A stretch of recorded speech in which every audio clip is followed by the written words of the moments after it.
بسم الله الرحمن الرحيم إن الحمد لله نحمده ونستعينه ونستغفره ونعوذ بالله من شرور أنفسنا ومن سيئات أعمالنا من يهده الله فلا مضل له ومن يضلل فلا هادي له وأشهد أن لا إله إلا الله وحده لا شريك له وأشهد أن محمدا عبده ورسوله يا أيها الذين آمنوا اتقوا الله حق تقاته ولا تموتن إلا وأنتم مسلمون يا أيها الناس اتقوا ربكم الذي خلقكم من نفس واحدة وخلق منها زوجها وبث منهما رجالا كثيرا ونساء واتقوا الله الذي تساءلون به والأرحام إن الله كان عليكم رقيبا يا أيها الذين آمنوا اتقوا الله وقولوا قولا سديدا يصلح لكم أعمالكم ويغفر لكم ذنوبكم ومن يطع الله ورسوله فقد فاز فوزا عظيما أما بعد فإن أصدق الحديث كتاب الله وخير الهدي هدي محمد صلى الله عليه وعلى آله وسلم وشر الأمور محدثاتها فإن كل محدثة بدعة وكل بدعة ضلالة وكل ضلالة في النار أيها الناس Khonafidina azakumullah. Di antara usul syariah, bimbingan syariat, prinsip-prinsip dasar syariat,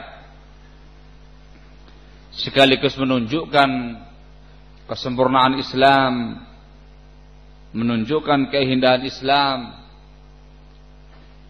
ialah prinsip-prinsip Islam, prinsip dasar-dasar Islam yang berkaitan dengan hubungan kemasyarakatan dan yang berkaitan dengan masalah kepemimpinan, perkara yang bersifat kebangsaan dan kenegaraan. Pembahasan ini dimasukkan oleh para ulama termasuk usuluddin, usul syariah, termasuk prinsip-prinsip dasar agama dan syariat. Yang pertama dikarenakan prinsip ini apabila dijalankan oleh kaum muslimin, oleh masyarakat kaum muslimin dan para penguasanya, maka akan tercipta sebuah masyarakat yang tenang, yang damai, akan terwujud kepemimpinan dan negara yang kuat, negara yang islami. Yang kedua ialah dikarenakan prinsip ini banyak dilanggar oleh kaum muslimin itu sendiri, bahkan dilanggar oleh beberapa sekte-sekte yang menyimpang, yang menolak prinsip ini tadi, yang menyelisihi prinsip ini tadi, yang akhirnya memunculkan berbagai macam pemahaman-pemahaman yang sesat berkaitan dengan penguasanya, berkaitan dengan kepemimpinan penguasa yang ada, dan memunculkan berbagai macam kemadaratan. Sehingga sekali lagi prinsip Islam terkait dengan masalah penguasa, terkait dengan masalah kepemimpinan, dimasukkan oleh para ulama dalam perkara-perkara akidah. Perlu dipahami khonafidina azakumullah, sumber kebahagiaan seseorang di dunia dan di akhirat nanti itu terpusat pada 3 perkara.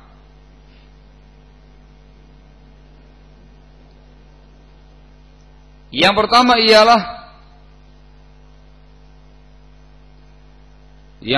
ialah pada prinsip ikramus sultan.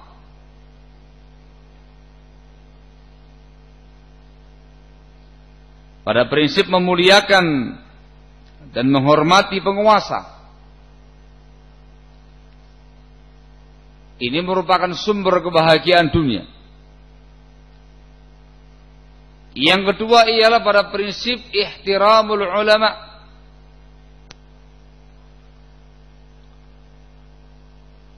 Pada prinsip memuliakan dan menghormati para ulama. Ini merupakan sumber kebahagiaan dia di yaumul qiyamah nanti.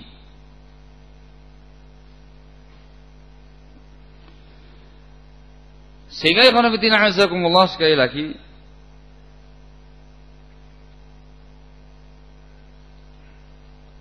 bimbingan Islam dan prinsip Islam yang berkaitan dengan masalah kepemimpinan itu merupakan perkara yang sangat urgen, yang sangat mendasar, dan dimasukkan oleh para ulama dalam buku-buku akidah mereka. Tema yang kita angkat ialah menuju kepemimpinan yang adil. Itu sungguhnya merupakan samarah, merupakan buah, merupakan hasil dari prinsip-prinsip mendasar yang disebutkan dalam Islam terkait dengan masalah penguasa dan rakyatnya. Apabila prinsip-prinsip tersebut sekali lagi dijalankan oleh para penguasa, dijalankan oleh rakyatnya, oleh masyarakatnya, maka akan terwujud, akan berbuah pada munculnya sosok penguasa, pemimpin yang adil, pemimpin yang sangat mencintai masyarakatnya, dan masyarakat yang sangat mencintai pemimpinnya. Oleh karena itu, untuk bisa menuju kepada pemerintahan yang adil dan penguasa yang adil, maka perlu untuk kemudian dikaji prinsip Ahlus Sunnati wal Jamaah, prinsip Islam yang berkaitan dengan para penguasa, kewajiban-kewajiban penguasa, dan yang berkaitan dengan rakyatnya, dengan masyarakatnya, kewajiban-kewajiban mereka terkait dengan para penguasanya. Perlu difahami khonafidina azakumullah, dalam Islam Allah dan juga Rasulnya alaihi salatu wassalam sangat memuji dan menyebutkan berbagai macam keutamaan-keutamaan untuk penguasa-penguasa yang adil, untuk penguasa-penguasa yang saleh, yang baik. Mereka mendapatkan sekian banyak fadilah, sebab dengan adilnya penguasa akan tercapai kemaslahatan dunia bagi masyarakatnya. Disebutkan dalam sebuah hadis yang diriwayatkan oleh Al-Bukhari wa Muslim dari sahabat Abu Hurairah radhiyallahu taala anhu, Rasulullah alaihi salatu wassalam menyatakan, sab'atun yudhilluhumullahu fi dhillihi yawma la dhilla illa dhilluh. Ada 7 golongan di mana Allah menaungi mereka pada naungannya pada hari yang tidak ada naungan melainkan naungan Allah Azza wa Jalla. Mendapatkan keutamaan khusus di yaumul qiyamah nanti, mendapatkan naungan dari Allah Azza wa Jalla. Pihak pertama yang disebutkan dalam riwayat ini Orang pertama yang dimaksudkan dalam riwayat ini dari 7 golongan tadi ialah al-imamul adil. Kata Rasul, al-imamul adil. Golongan yang pertama ialah seorang pemimpin yang adil. Orang pertama yang tersebut dalam riwayat ini, yang mendapatkan keutamaan yang sangat besar, mendapatkan naungan dari Allah Azza wa Jalla di yaumul qiyamah nanti, ketika pada saat itu matahari didekatkan kepada hamba-hamba Allah setinggi 1 mil, mereka semua merasakan keringat yang sangat dahsyat, kepanasan yang sangat dahsyat, ujian yang sangat keras pada masa itu. Tidak ada naungan sedikit pun di situ. Yang ada hanya naungan Allah Azza wa Jalla.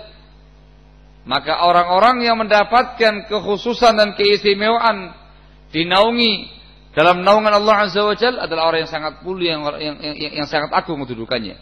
Di antaranya adalah al-imamul adil, imam yang adil. Sekali lagi menunjukkan bahwa imam yang adil adalah orang yang sangat mulia dalam Islam, orang yang memiliki kedudukan yang sangat tinggi dalam Islam, dipuji dalam Islam, disanjung dalam Islam, dimuliakan dalam Islam. Al-imamul adil. Disebutkan dalam riwayat yang lain dalam Sahih Muslim dari sahabat Iyad ibnu Himar radhiyallahu taala anhu, Rasulullah alaihi salatu wassalam menjelaskan keutamaan yang berikutnya yang didapatkan oleh para penguasa yang adil. Kata Rasulullah alaihi salatu wassalam, ahlul jannati thalatha.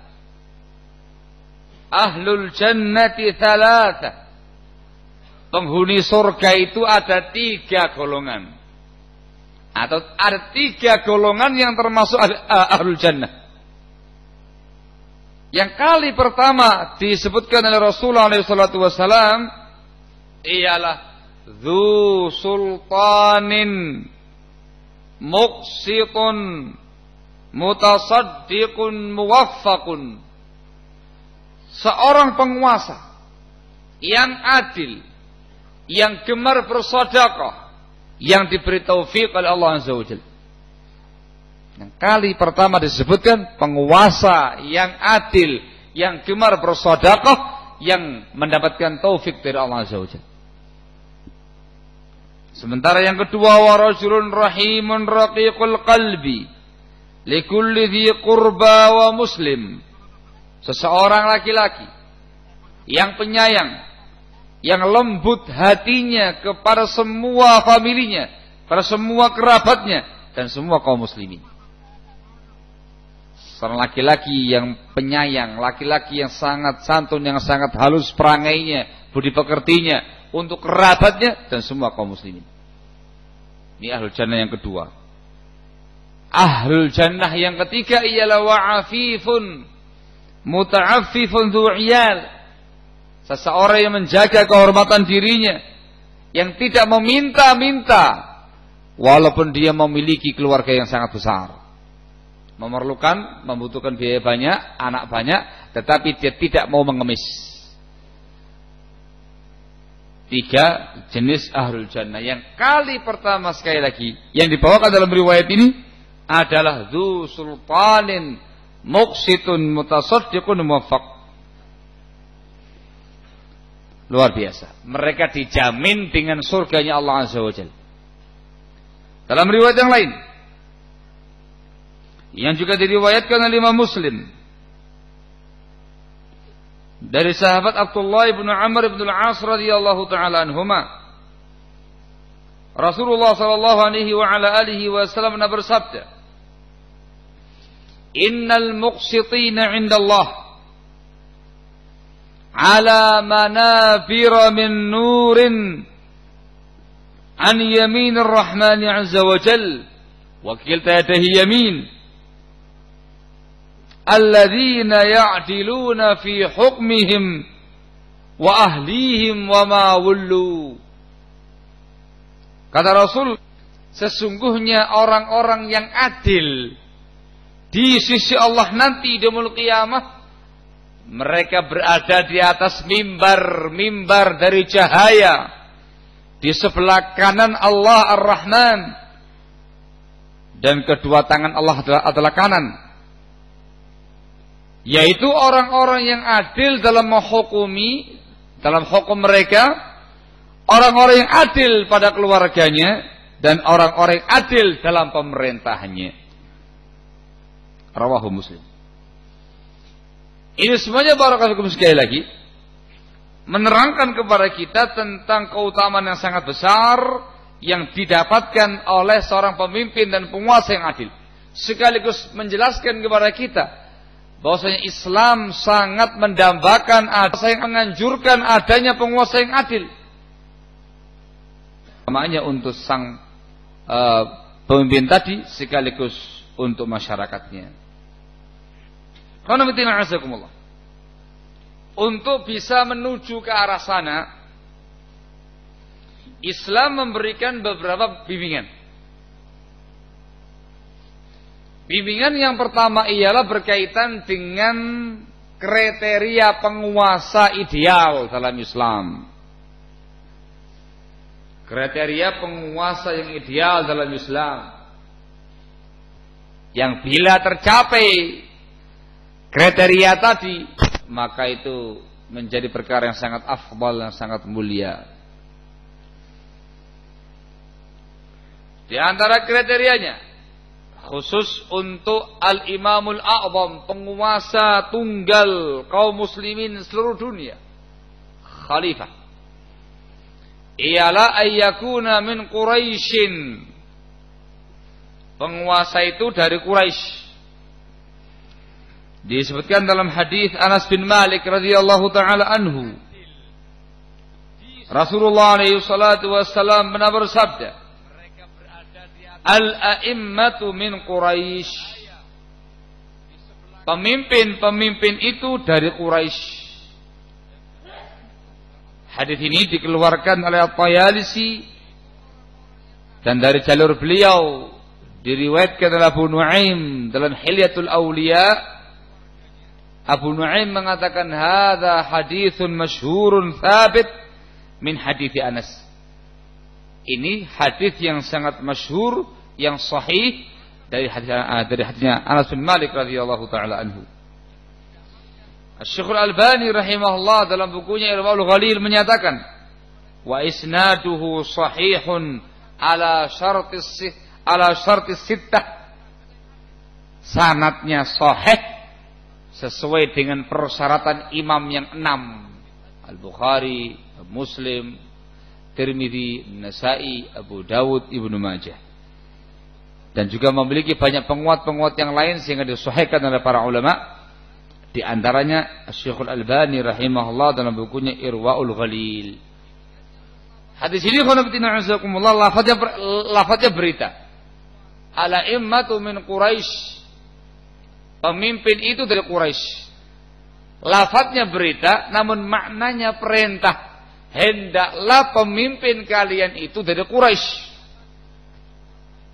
Ini barakallahu fikum, khusus untuk pemimpin tunggal, pemimpin yang tertinggi kaum muslimin seluruh dunia, yang disebut dengan khalifah, disebut dengan Amirul Mukminin. Barakallahu fikum. Adapun untuk selain pemimpin tunggal, pemimpin wilayah, daerah dan semisalnya, maka diperbolehkan selain dari Quraisy. Sebagaimana banyak riwayat yang menjelaskan perintah untuk mendengar dan mentaati penguasa kita, walaupun dia dari budak Habasyah. Dari budak Habasyah. Katanya para ulama, ini untuk penguasa-penguasa wilayah, untuk penguasa-penguasa daerah. Termasuk pula di dalamnya ialah kondisi yang ada di zaman kita sekarang ini, di mana kaum muslimin tidak lagi atau belum lagi memiliki pemimpin tunggal yang menguasai mereka semua di seluruh dunia. Muslimin sekarang ini berada di wilayahnya masing-masing, di negaranya masing-masing. Maka tidak dipersyaratkan harus dari Quraisy. Dan masing-masing pemimpin negara di negaranya masing-masing, itu merupakan Amirul Mukminin, merupakan penguasa kaum muslimin yang harus didengarkan dan taati. Barakallahu fikum. Entah yang di Indonesia atau yang di Malaysia atau yang di Saudi Arabia sana dan tempat-tempat yang lain dari wilayah-wilayah kaum muslimin, masing-masing kepala negaranya adalah penguasa-penguasa muslim yang wajib ditaati. Yang semacam itu tidak harus dari Quraisy.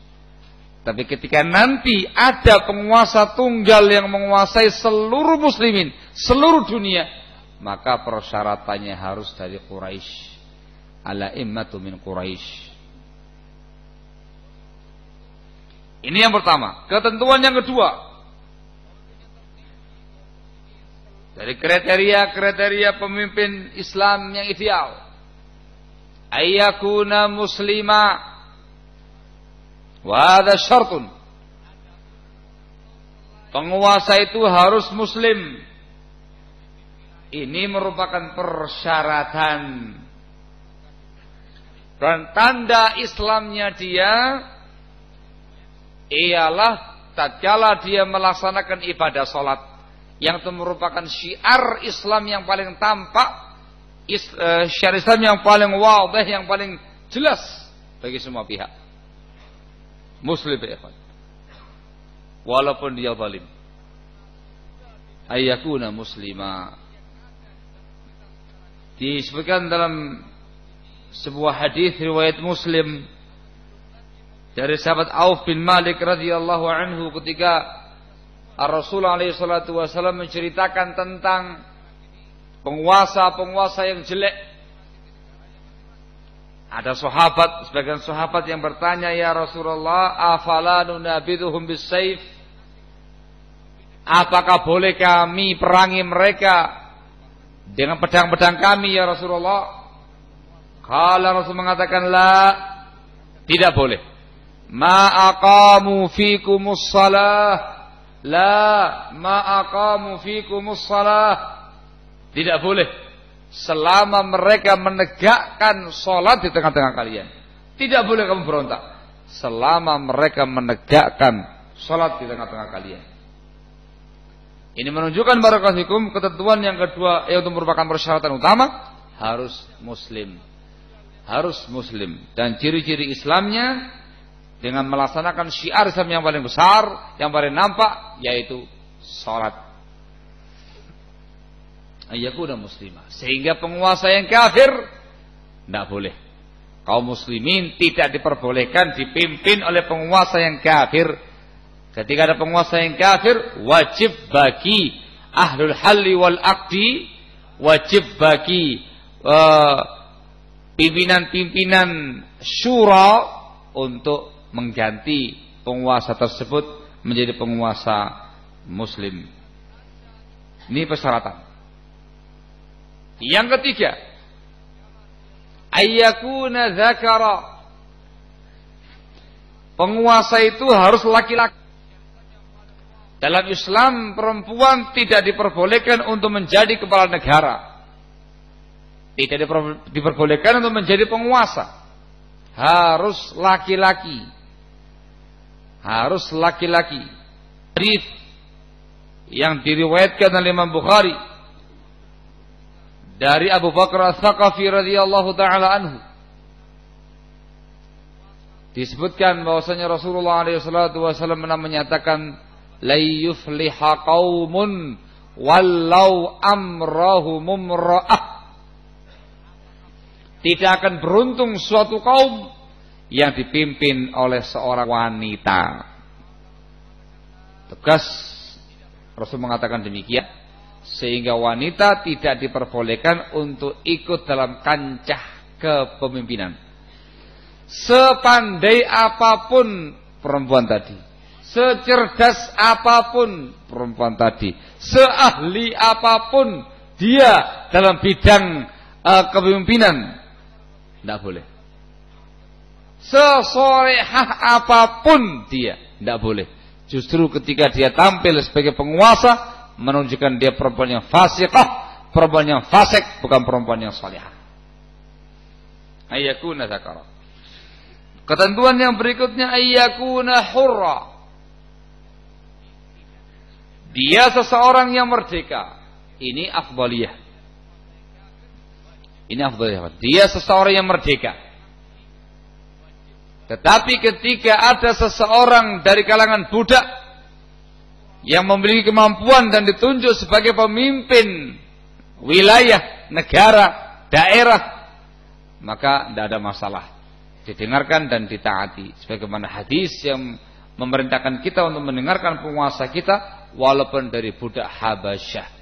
Itu afdaliyah, dan penguasanya pada penguasa wilayah, bukan penguasa tunggal kaum muslimin. Afdalnya ialah merdeka. Ketentuan yang berikutnya, barakallahu fikum. Ini merupakan ketentuan yang mesti ada pada seorang penguasa. Ayyakuna aliman bisiyasah. Dia harus mengerti dan memahami yang namanya siyasah. Meliputi siyasah syar'iyah, siyasah syar'iyah, siyasah syariat terkait dengan kepemimpinan. Dia bisa memimpin bangsanya dengan bimbingan syariatnya. Juga memiliki siyasatul mujtama', memiliki siasat untuk mengatur masyarakatnya terkait dengan bab sosialnya dan semua perkara-perkara yang berkaitan dengan kepemimpinan dia. Harus memiliki as-siyasah, alimun bisiyasah, dan yang dimaukan dengan siyasatul syar'iyyah yang sesuai dengan syariat Alkitab dan Sunnah dengan pemahaman salaful ummah. Masyaallah.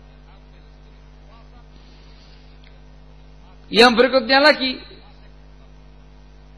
ayyakuna muhibban li ra'iyatihi adilan fi hukmih. Dia sebagai seseorang pemimpin yang mencintai masyarakatnya, adil di dalam melaksanakan roda kepemimpinannya. Ini afdaliyah, bukan persyaratan. Afdaliyah tentu hal yang sangat didamba oleh semua lapisan masyarakat ketika mendapati penguasanya penguasa yang adil, penguasa yang sangat mencintai masyarakatnya, dan itulah penguasa yang terbaik. Dalam Sahih Muslim dari sahabat Auf bin Malik radhiyallahu taala anhu, dia berkata, sami'tu Rasulullah sallallahu alaihi wa ala alihi wasallam yaqul, aku pernah mendengar Rasulullah alaihi salatu wasallam bersabda, khiyaru a'immatikum alladzina tuhibbunahum wa yuhibbunakum wa tusalluna alaihim wa yusalluna alaikum. Pemimpin-pemimpin terbaik kalian ialah pemimpin-pemimpin yang kalian cintai dan mereka juga mencintai kalian. Kalian mendoakan kebaikan untuk mereka, mereka pun juga mendoakan kebaikan untuk kalian. Wa syiraru a'immatikum alladzina tubghidunahum wa yubghidunakum wa tal'anunahum wa yal'anunakum. Sementara pemimpin kalian yang paling jelek ialah pemimpin yang kalian membenci mereka dan mereka membenci kalian. Kalian melaknat mereka, mereka pun juga melaknat kalian. Rawahu Muslim. Yang kita inginkan sekarang di bagian pertama tadi, khiyaru a'immatikum, pemimpin yang terbaik, pemimpin yang dicintai rakyat dan mencintai rakyat, pemimpin yang didoakan kebaikan oleh rakyatnya dan pemimpin yang mendoakan kebaikan untuk rakyatnya. Ada hubungan yang sangat mesra dan sangat harmonis antar penguasa dan rakyat.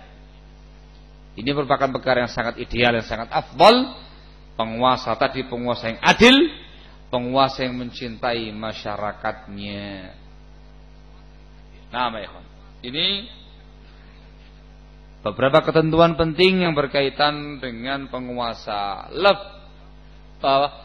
Yang berikutnya barakallahu fikum, ayyakuna hakiman bima anzalallah.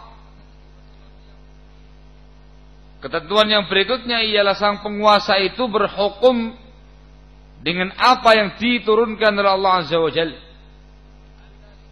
Berhukum dengan hukum syariat. Penguasa-penguasa yang menerapkan hukum syariat, menerapkan bimbingan-bimbingan syariat. Yang ini afdaliyah, perkara yang afdal, perkara yang sangat diutamakan, namun bukan persyaratan. Barakallahu fikum.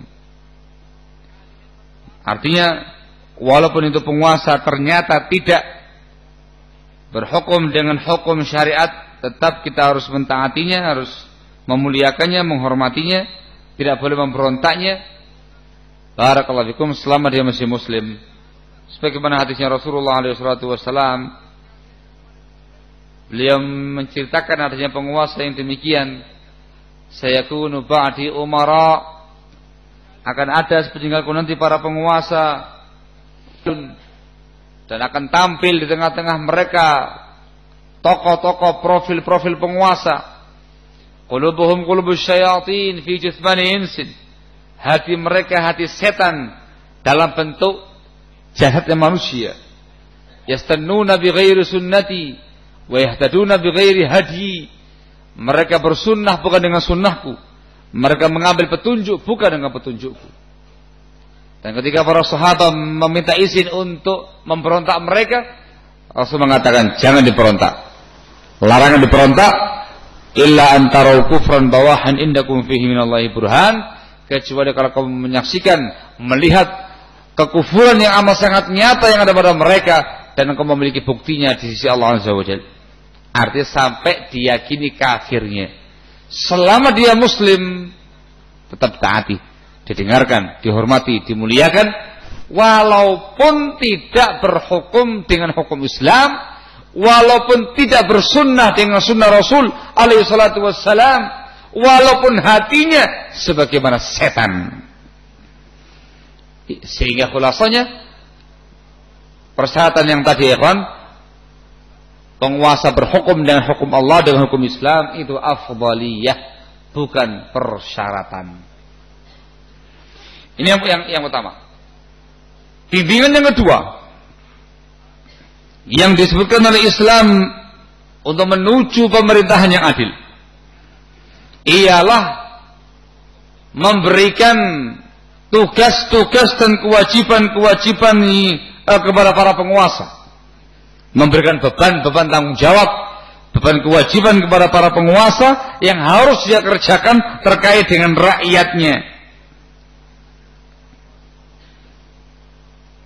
Secara umum disebutkan dalam sebuah hadis bahwasanya penguasa adalah pemimpin bagi rakyatnya dan dia nanti akan diminta pertanggungjawaban atas kepemimpinan dia.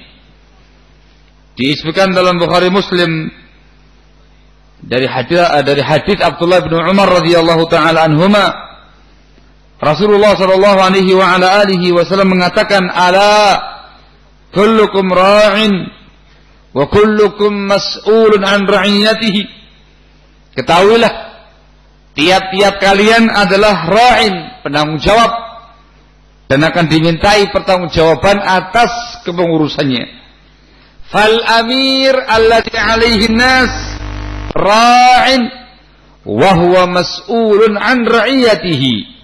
Maka pemimpin, amir, penguasa yang menguasai masyarakatnya sebagai ra'in, pemimpin, dan akan dimintai pertanggungjawaban atas kepemimpinan dia. Apakah dia adil atau dia zalim? Apakah dia menggunakan hak masyarakat atau tidak? Apakah dia penguasa yang baik atau penguasa yang jahat? Apakah dia penguasa yang mencintai rakyatnya atau penguasa yang membenci rakyatnya? Itu semua akan diminta pertanggungjawabannya di sisi Allah Azza wa Jalla. Dikatakan mas'ulun an ra'iyatihi. Dalam riwayat yang lain, Allah Subhanahu wa taala mengancam penguasa yang menipu rakyatnya,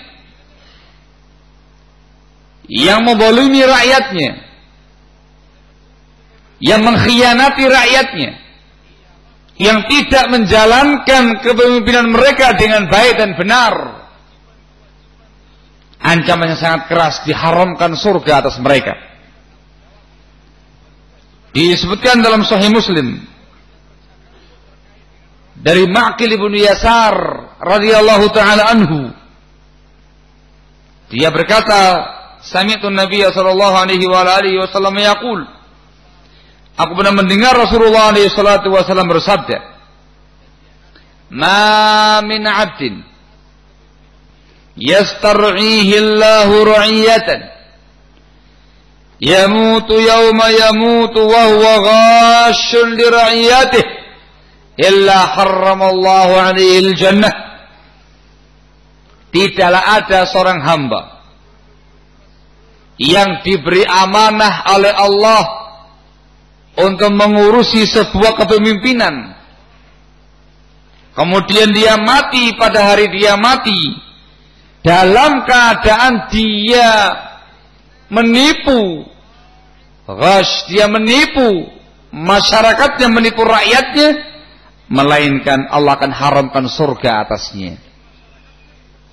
Ini ancaman yang sangat keras. Ancaman keras ditujukan kepada para penguasa yang tidak menjalankan roda kepemimpinannya dengan benar. Diancam dengan diharamkan dari surga alias masuk ke dalam neraka. Kalimat ghashun li ra'iyatih, seorang penguasa yang menipu masyarakatnya umum, meliputi penguasa yang zalim kepada masyarakatnya, entah membolimi harta rakyat, atau membolimi jiwa raga rakyat, atau membolimi kehormatan rakyatnya. Ghash, menipu ya. Ancamannya diharamkan dari surga. Wallahul musta'an. Sehingga apapun bentuk penipuan-penipuan yang ada masuk dalam ancaman ini. Penguasa yang KKN, yang korupsi, yang kolusi, yang nepotisme, penguasa yang hanya memikirkan kepentingan pribadi, memperkaya diri, menggarong harta rakyat, dan yang semisalnya, penguasa-penguasa yang tidak menunaikan hak rakyatnya, itu semuanya terkena dalam riwayat ini. Harramallahu alaihil jannah, Allah akan haramkan surga atasnya. Maka riwayat ini sekaligus menjelaskan kepada kita tanggung jawab yang sangat besar yang dipikul oleh seorang pemimpin negara, seorang penguasa. Sangat besar ya, terkait dengan rakyatnya. Yang pertama dimintai pertanggungjawaban atas kepemimpinannya dan diancam keras kalau sampai menipu rakyatnya. Karena betina azakumullah disebutkan oleh para ulama kita bahwasanya wajibatul imam ala qismain. Kewajiban-kewajiban tanggung jawabnya seorang penguasa dibagi dua.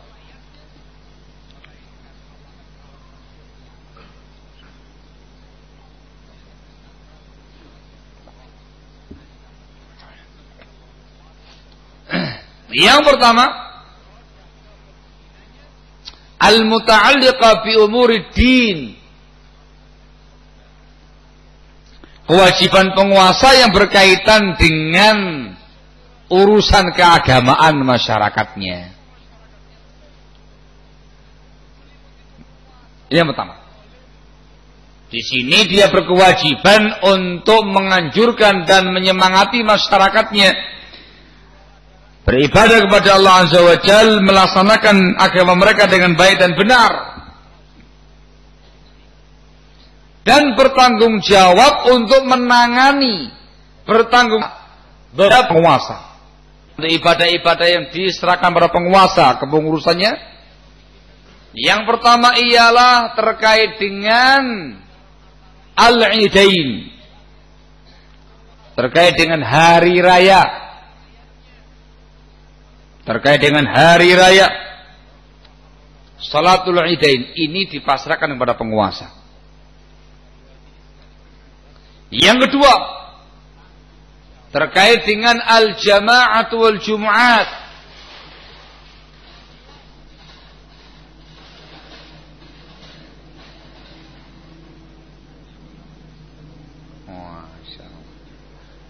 Anda pikir ada yang ngebom ya?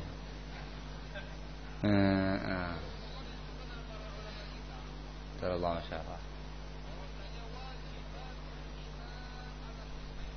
Baik, kembali kepada kewajiban pemerintah.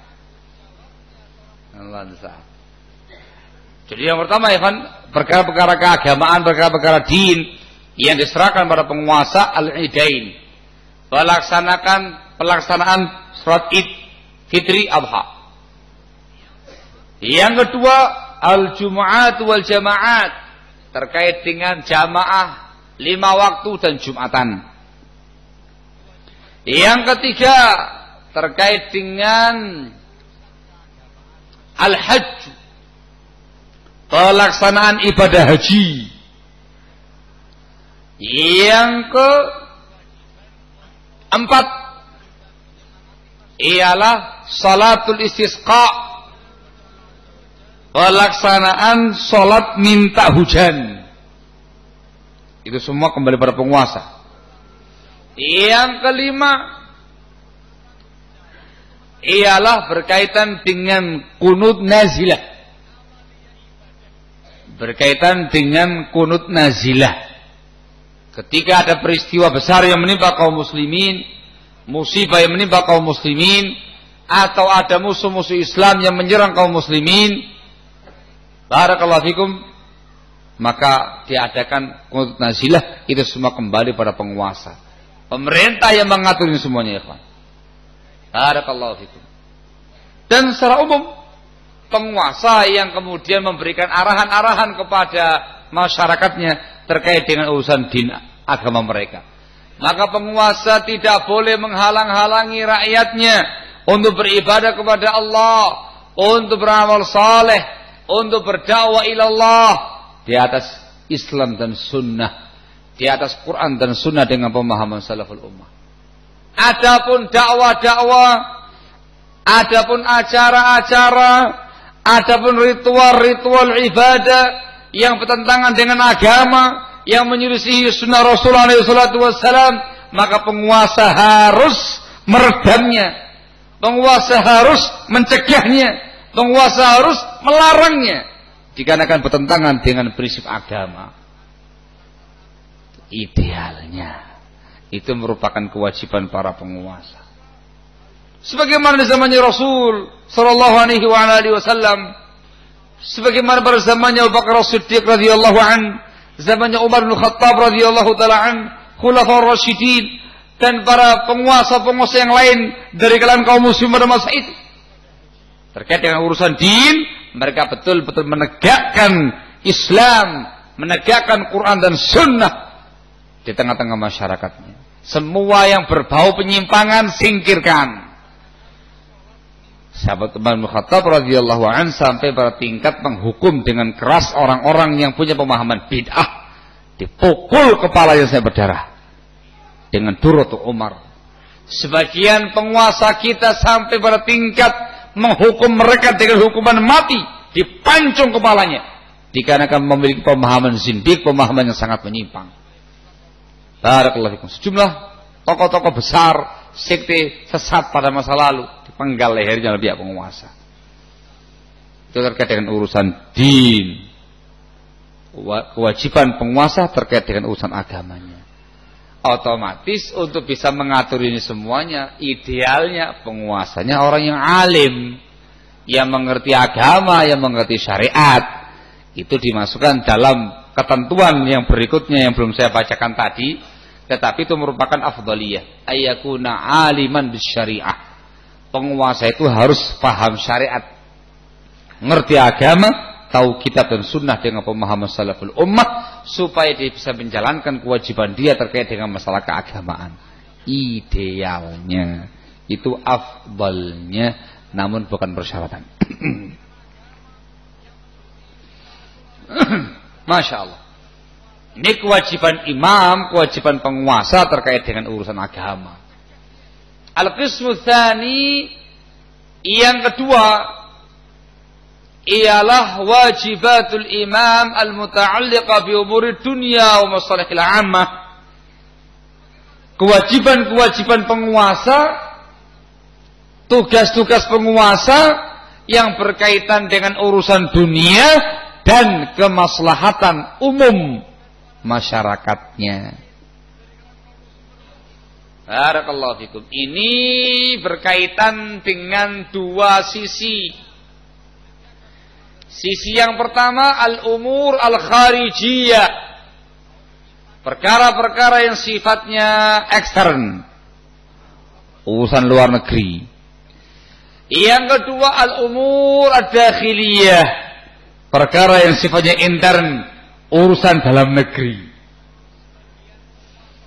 Baik, terkait dengan urusan luar negeri, umur kharijiyah, di antara tugas penguasa pemerintah ialah mengamankan negaranya, mengamankan masyarakatnya dari serangan-serangan orang luar dari kalangan kaum kufar.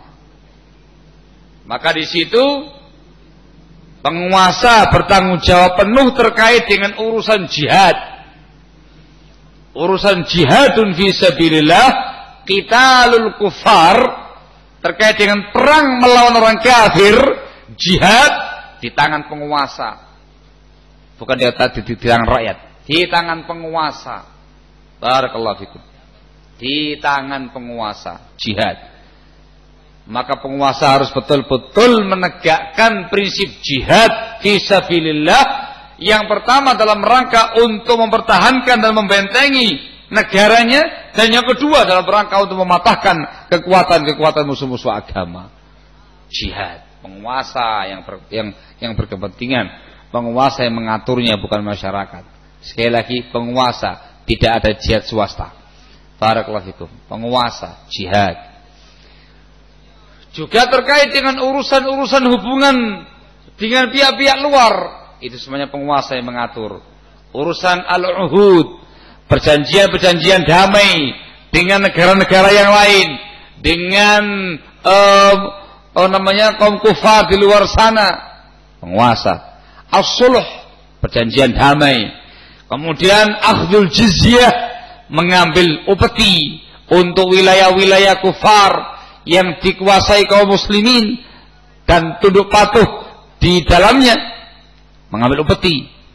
Kemudian mengatur hubungan al-mu'amil muslimin wal kufar, mengatur hubungan muamalah antara muslim dan orang kafir.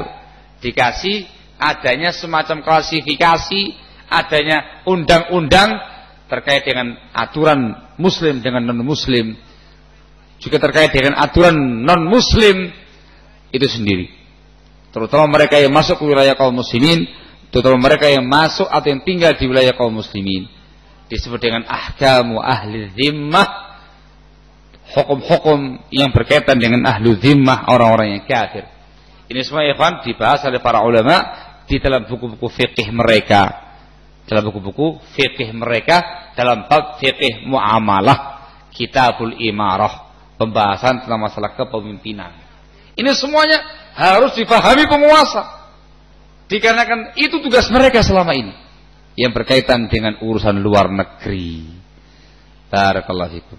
Dari mulai jihad sampai urusan undang-undang terkait yang berkaitan dengan orang-orang non-muslim. Barakallahu fikum. Ini terkait dengan umur kharijiyah. Adapun berkaitan dengan umur dakhiliyah, kewajiban-kewajiban penguasa terkait dengan urusan dalam, ini banyak.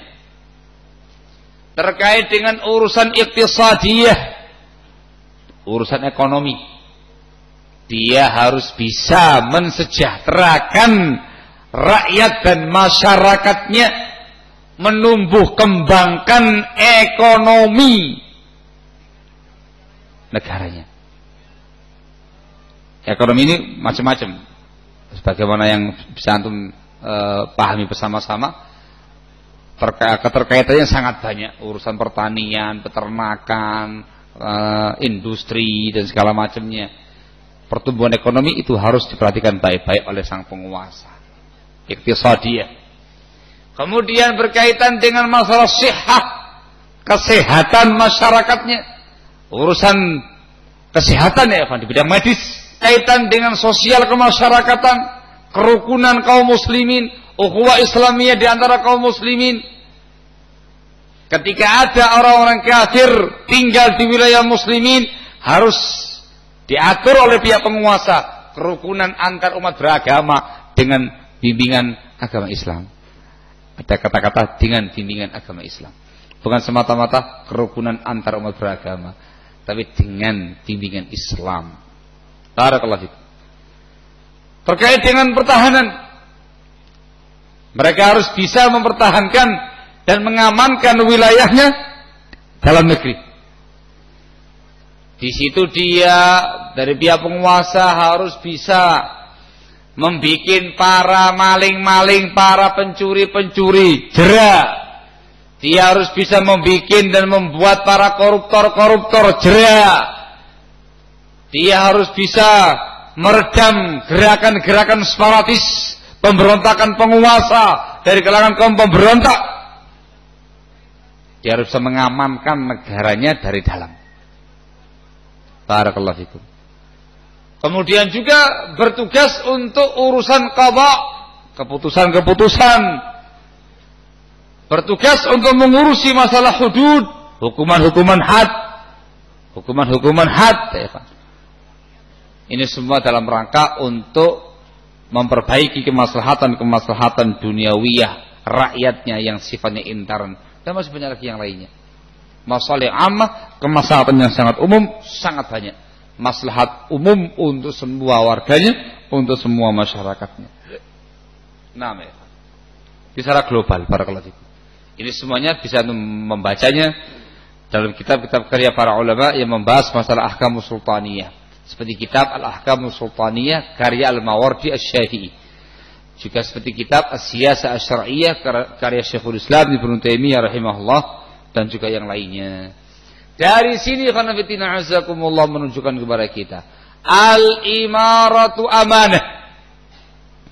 Yang namanya kepemimpinan itu ialah amanah. Betul-betul tunggak tugas dan kewajiban besar di pundak para penguasa. Dari situlah dalam Islam tidak diperbolehkan untuk berebut mendapatkan kekuasaan. Dikecam dengan keras ambisi-ambisi meraih kekuasaan. Dikarenakan itu bukan keutamaan, bukan semata-mata keutamaan, tetapi itu merupakan perkara amanah. Barang siapa yang tidak bisa menjalankannya, maka dia akan merasakan penyesalan di yaumul qiyamah nanti.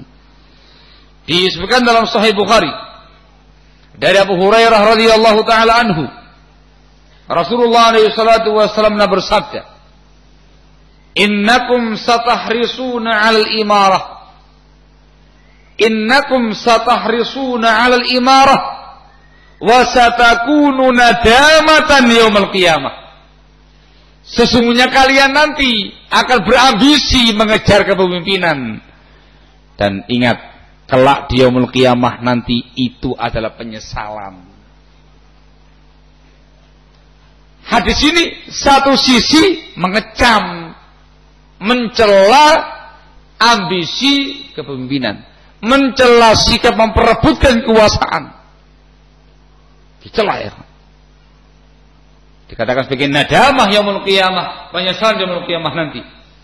Namun di sisi yang lain itu merupakan berita Rasul alaihi salatu wassalam bahwasanya nanti pada umatnya akan terjadi al-hirsu 'alal imarah, terjadi perebutan, persaingan yang sangat hebat untuk memperebutkan kekuasaan.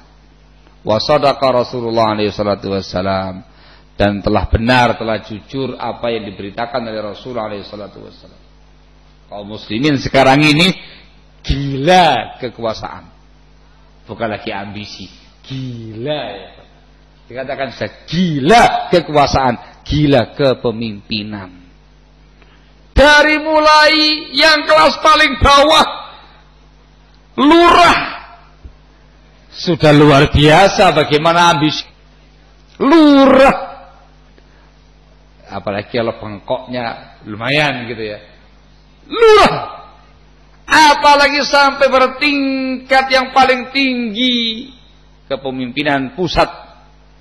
puncak negara ini menjadi presiden negara Republik Indonesia.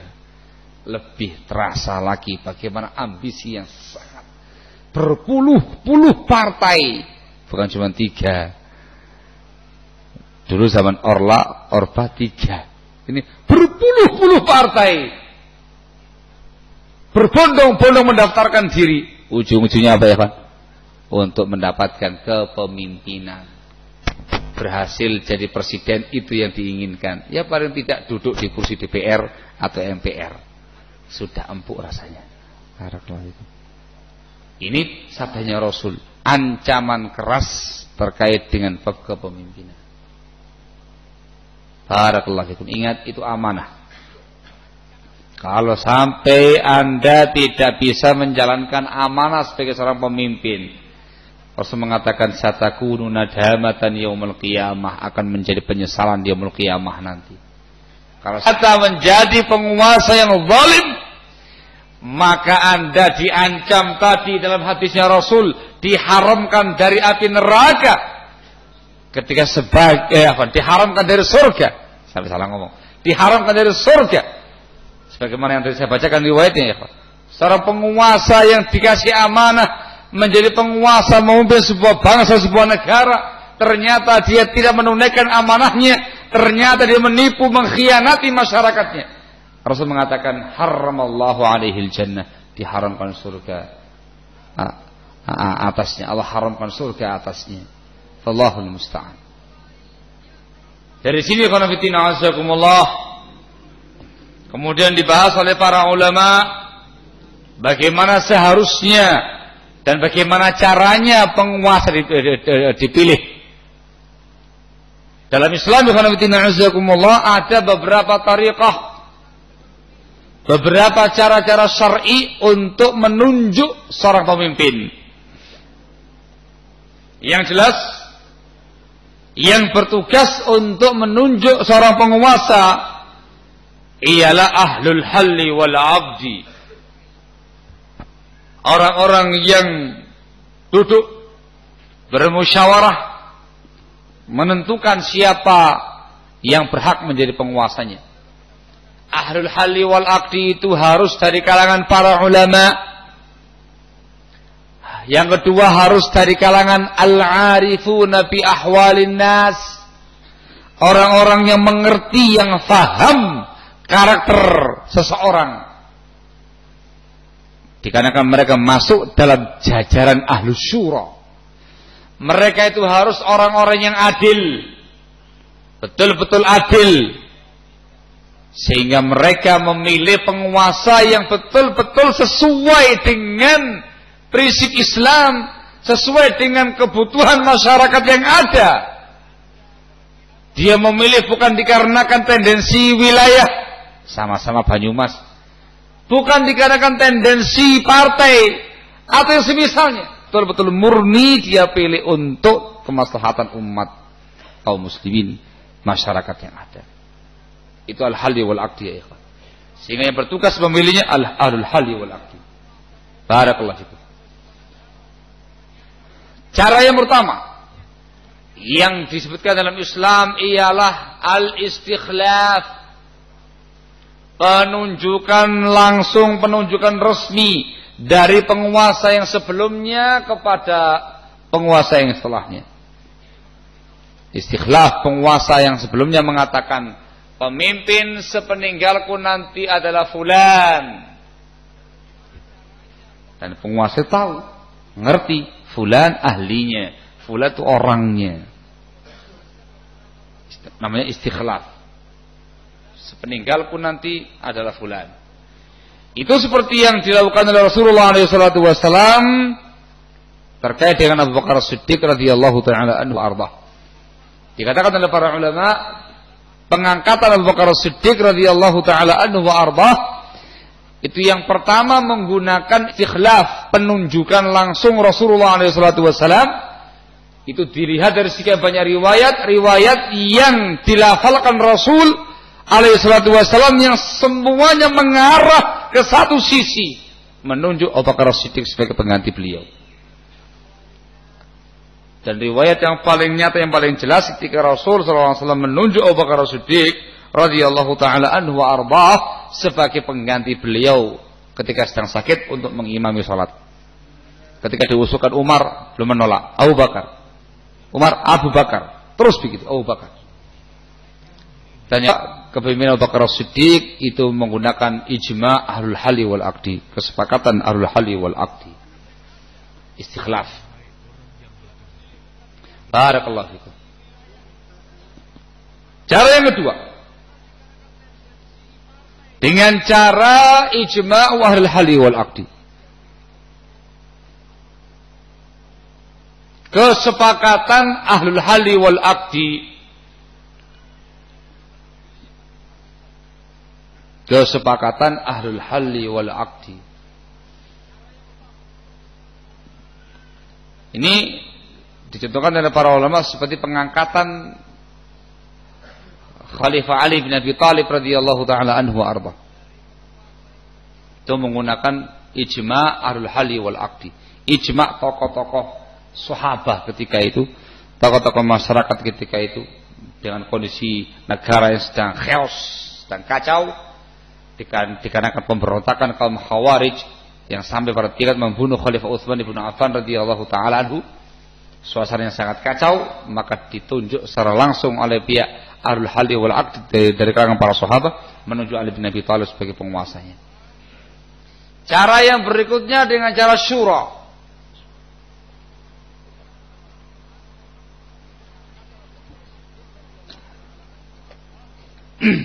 Dengan cara musyawarah. Tunjuk oleh pihak penguasa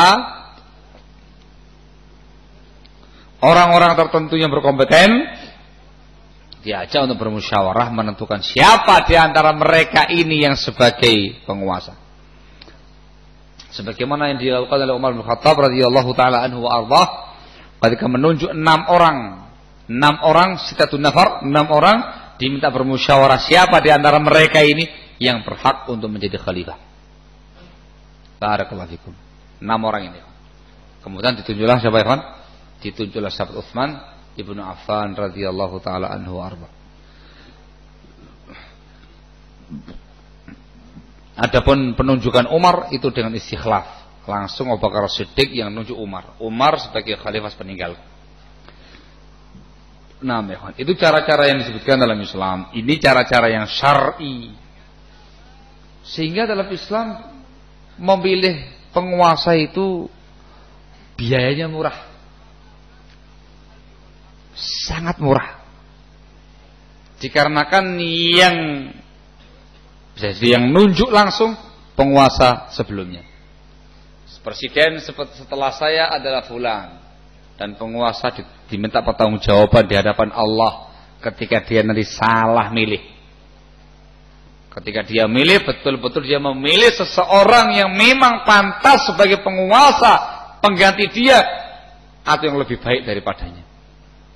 Tidak ada tendensi politik, tidak ada tendensi negara, wilayah atau daerah atau partai atau apa, enggak. Ditunjuk orang yang paling berhak menerimanya. Presiden setelahku adalah fulan. Kalau selesai, langsung dilantik ahlul hal wal aqdi gratis, nggak pakai bayar. Kayak gitu ya. Atau penguasa tadi menunjuk beberapa orang yang dia anggap merupakan kandidat kuat sebagai pemerintah, sebagai penguasa. Fulan. Nah, mungkin 3, 4, 5, 6, 10 begitu. Musyawarah mereka bersepuluh. Musyawarah bersepuluh. Yang terbaik mana di antara kamu bersepuluh ini yang paling berhak menjadi penguasa? Sudah, musyawarah mereka bersepuluh dan masing-masing akan dimintai pertanggungjawabannya di hadapan Allah kalau sampai tidak adil dalam perkara itu. Masing-masing harus adil, harus tahu diri, harus memilih siapa yang paling berhak menjabat sebagai presiden. Sepakati, fulan presiden, langsung dilantik ahlul hal wal aqdi, selesai, dan bayar. Ya paling ada minuman atau apa selama musyawarah ya, kasih minum oleh kesana ya paling berapa ratus ribu apanya. Barakallahu fikum, selesai. Atau musyawarah khusus dari kalangan ahlul halli wal aqdi, mereka bermusyawarah rapat paripurna Itu bahasanya atau gimana ya, Pak? Menentukan siapa penguasanya. Dipilih nama-nama yang dianggap paling layak, dimusyawarakan, diangkat sebagai presiden. Biaya rapat berapa ya? Kan paling snack makan. Dia tidak perlu pakai uang saku. Barakallahu fikum. Murah meriah. Barakallahu fikum. Naam. Allahul musta'an. Itulah ya, cara pengangkatan yang ada. Sehingga tidak melibatkan seluruh masyarakat Indonesia ini. Yang di dalamnya ada preman, di dalamnya ada orang fasik, di dalamnya ada orang kafir, dalamnya ada orang yang punya jiwa pemberontak dan segala macamnya. Tidak, menimbulkan keributan dan keramaian sebagaimana yang ada sekarang ini. Barakallahu. Kalau ada yang bertanya, lah terus gimana nih Ustaz? Kalau seandainya cara pengangkatannya enggak syar'i, tidak dengan cara istikhlaf, tidak dengan cara ijma' ahlul halli wal 'aqdi, tidak dengan cara syura, tapi dengan cara demokrasi. Gimana nih Ustaz? Jawabannya khanafitina azakumullah. Yang pertama, semua cara-cara yang tidak syar'i kita tidak ikuti. Semua hal-hal yang melanggar agama yang tidak diikuti. Yang kita ikuti yang sesuai dengan bimbingan Allah dan juga Rasulnya alaihi salatu wassalam. Innamat ta'atu fil ma'ruf. Ketaatan hanya dalam perkara yang ma'ruf. Sehingga tidak ikut alias golput. Sampaikan baik-baik kepada lurah kamu masing-masing, RT kamu masing-masing, camat kamu masing-masing, tokoh-tokoh masyarakat kamu masing-masing, di daerahnya kamu masing-masing. Sampaikan dengan baik-baik kepada mereka semua. Mohon maaf untuk yang satu ini kami tidak bisa ikut andil, dikarenakan prinsip agama Islam yang kami pegangi itu bukan cara yang syar'i. Kami tidak ikut. Resmi mohon izin kami golput. Sampaikan baik-baik, insya Allah mereka akan bisa memahami dengan baik. Tujuannya bukan dalam rangka untuk anti pemerintah dan yang lainnya bukan, tapi betul-betul semata-mata tidak mungkin dikerjakan dikarenakan perkara yang syar'i. Barakallahu fikum. Sehingga mohon maklumnya kepada pihak pemerintah, mohon maafnya dan mohon izinnya. Izinkan kami semuanya tanpa berat hati untuk tidak ikut serta dalam pesta rakyat. Kami golput. Barakallahu fikum. Masya Allah. Apalagi seperti itu ya, Masya Allah ya kan. Dia kena golputnya.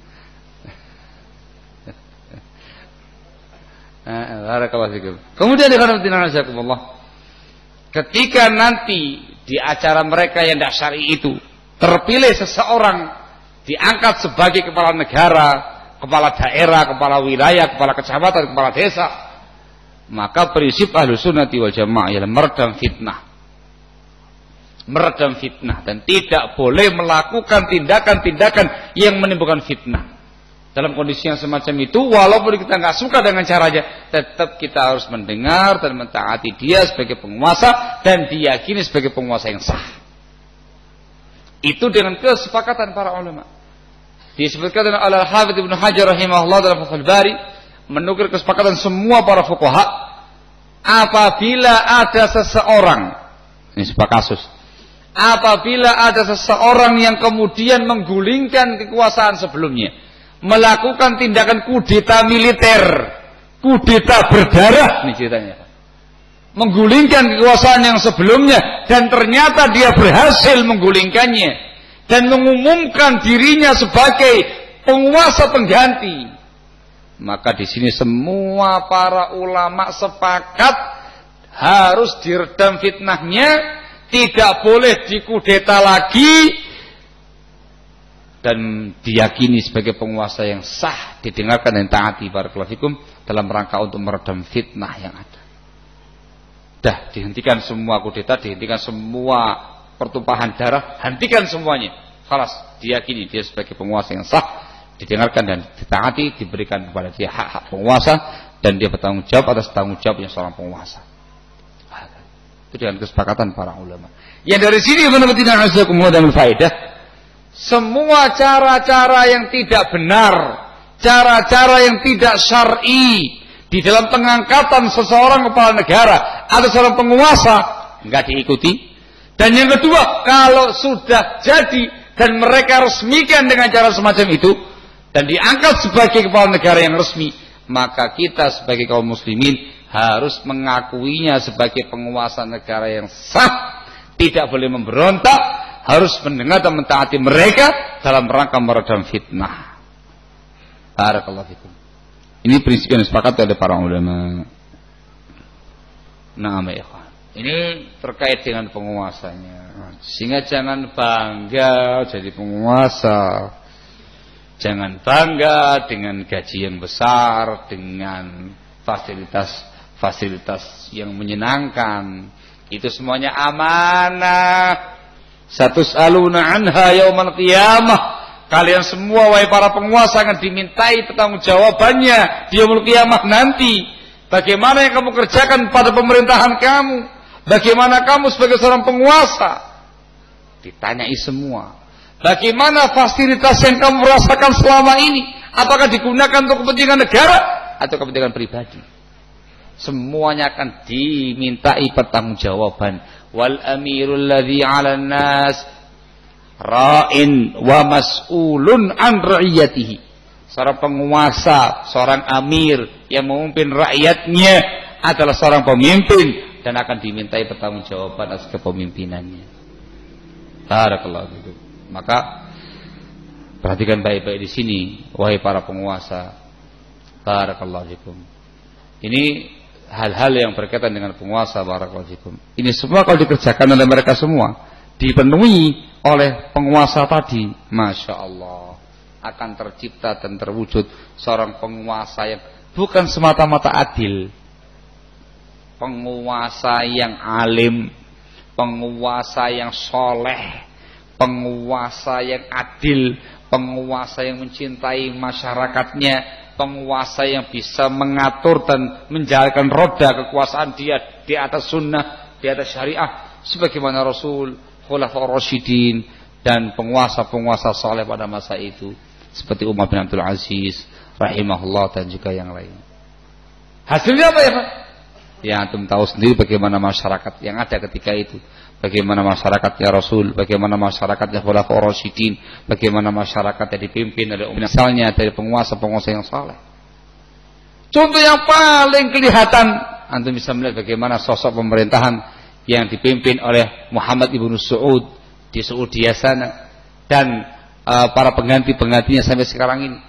Itu semuanya dikarenakan mereka menggunakan bimbingan-bimbingan yang sesuai dengan Islam, maka terwujud sebuah masyarakat yang betul-betul sejahtera, masyarakat yang begitu tenang, begitu kuat, agama yang sangat negara yang sangat kokoh, yang sangat kuat. Barakallahu fikum, diiringi oleh para umara dan para ulamanya yang saling bahu-membahu dalam menegakkan roda pemerintahan.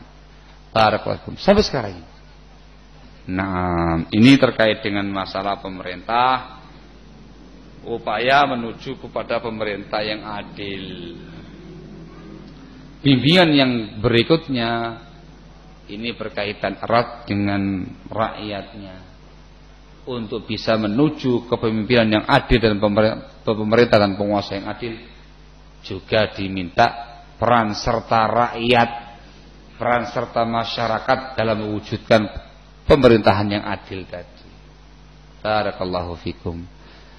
Jangan gara-gara rakyat, jangan gara-gara masyarakat yang muncul justru kepemimpinan yang jelek, kepemimpinan yang gak bagus. Barakallahu fikum. Jangan pula karena gara-gara rakyat akhirnya negaranya jadi kacau. Jangan pula karena gara-gara rakyat pemimpinnya menjadi penguasa yang zalim, penguasa yang korup, penguasa yang demikian dan demikian. Barakallahu fikum. Wallahul musta'an. Diriwayatkan dari Ali bin Abi Thalib radhiyallahu taala anhu, pada masa beliau menguasa sebagai penguasa, sebagai khalifah, ada sebagian yang bertanya kepada beliau, "Ya Amirul Mukminin, kenapa pada masa pemerintahan Anda masyarakat jadi demikian, banyak pemberontakan segala macamnya, kondisi yang enggak aman? Kok berbeda dengan masa pemerintahan Abu Bakar As-Siddiq radhiyallahu taala anhu wa arda?" Jawabannya Ali bin Abi Thalib bil ma'na. Beliau mengatakan kalau pada masa pemerintahan Abu Bakar As-Siddiq radhiyallahu taala anhu ardhah, masyarakat dan rakyatnya itu kayak saya. Kayak saya ini masyarakatnya. Ali bin Abi Thalib, alim, saleh, di atas sunnah, sahabatnya Rasul, masya Allah. Kayak beli-beli. Nah, yang di zaman pemerintahan saya ini, masyarakat itu kayak kamu ini. Ya kayak kamu ini. Masyarakat yang suka memberontak, masyarakat yang suka menghujat, masyarakat yang suka mencela, masyarakat yang suka mengeluh dan segala macamnya. Ya karena kamu ini. Allahul musta'an, la haula wala quwwata illa billah. Insyaallah kita bahas pada pembahasan pada zuhur nanti. Ada waktu 10 menit untuk beristirahat sejenak menunggu salat zuhur insyaallah taala. Naktafi lahuna subhanaka wa bihamdika asyhadu an la ilaha illa anta astaghfiruka wa atubu ilaik. Walhamdulillahirabbil